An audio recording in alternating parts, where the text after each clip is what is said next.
What can business learn from festivals? What we're talking about today on the eCentral Business Show. I'm John Naylor, joined by Bill Horrocks, the Executive Director of Woodfordia and the Festival Director of Woodford Folk Festival. I got it right. That's right.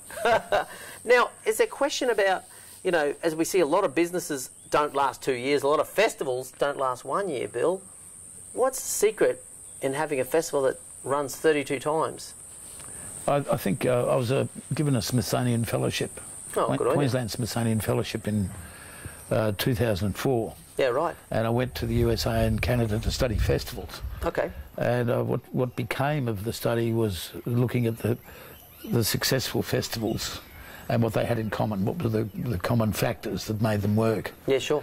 And there was one startling one that was obvious in all of them, and including us, as we started small and we grew.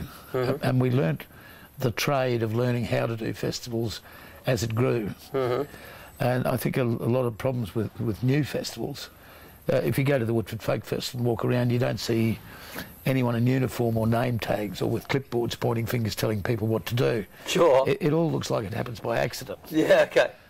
It doesn't happen by accident. It takes a lot of planning and work to do that. And we've learned over the years the trade of learning how to do that. Yeah, sure. But it looks to a person who goes along, it's like, this is easy. It looks like it just happens. So a lot of people then go out and say, I can do this too. So that they start a festival and it falls over in its first or second year. Sure. And usually it's because it's very ambitious about it, what they're trying to do in 1 year. I had the experience of meeting a person who became one of our department heads. He was a major in the army. Okay. And he joined us specifically to find out how we did it. Sure. Because he told me that the army couldn't do what we do.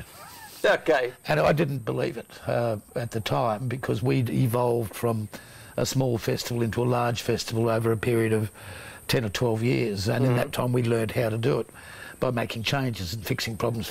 Every year we'd fix problems, and we changed and we learned how to do it.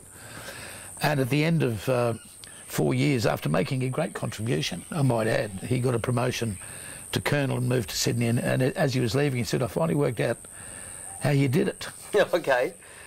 And I said, how? And he said, you've been practicing for a long time. And it struck me, of course, that the army has to get it right the first time. When they do a mission, they have to get it right the first time. Yeah. Therein lies the difference, and I think therein lies the notion of growing organically and learning the trade of how to do it. And what, not pushing too hard there, not trying to be a huge festival in year two? Always trying to make it better, always trying to serve the patrons better, always trying to get a better result of looking after people. And driving that agenda in itself causes the growth to happen. Sure, sure. And that's how it happens. Yeah, yeah, yeah. Well, even the challenge, you understand, around infrastructure and that sort of thing. So, you know, Woodford as a venue it always needs upgrade, yeah? Well, it's a continual revolution, and this year we had to cap the ticket sales because we just couldn't grow any more without a very serious amount of money spent on our infrastructure. That's municipal infrastructure: roads, sewage, electricity, plumbing, potable water, sewage treatment. Yeah, and so but capping sales is something you've had to be forced to do, even though you'd probably like to grow the festival, yeah? I mean, it's what a friend of mine would call a luxury problem, the fact that you have to cap tickets. Well, I don't like the idea. There's something, for me, that's inorganic. I like the notion that the pressure on us is to look after our patrons, and the minute that we stop looking after our patrons, there's your litmus test that we're not actually doing the job. And we need to know when we're not doing a good job so we can fix it. Sure. I know that sounds a bit crazy, but as soon as you cap anything, you actually lose that research, you lose that ability. So it's not about growth in itself, because I'd hate to think that we could grow beyond the need of providing a wonderful experience for our patrons.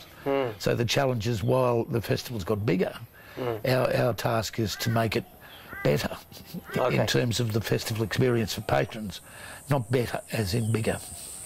Yes, yes. Okay, no, I get that. And certainly in the time that I've been involved in the festival, to watch like bamboo structures come into the festival, and that's magnificent. That additional element of structure and beauty around the festival. I understand that's part of the mix. Yeah? Well, there's a new genre emerging out of Woodford, a genre of what you'd call festival decor, of beautiful art that goes up and then comes down in a week.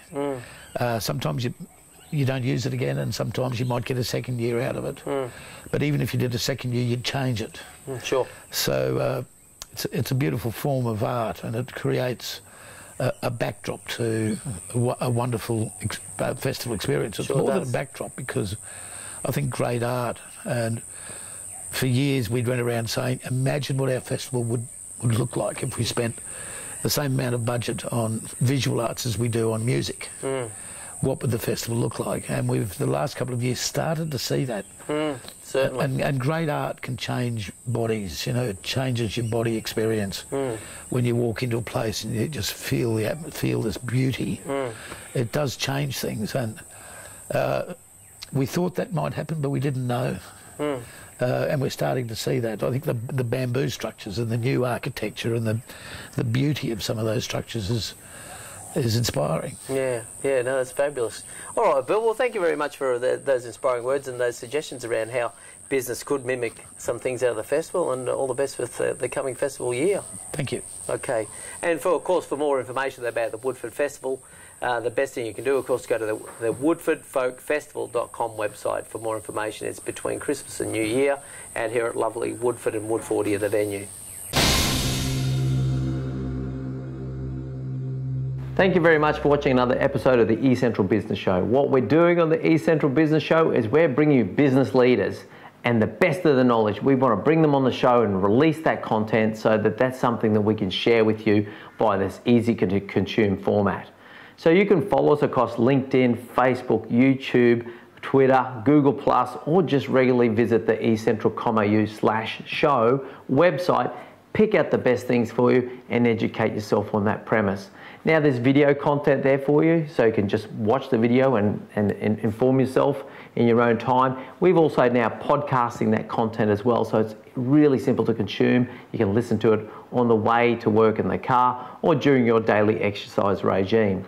Beyond that, we're also looking to connect with business experts. So if you consider yourself to be an expert in your field, please make contact so we can schedule you in and have you come on the show, so you can release your content and increase your brand across our format.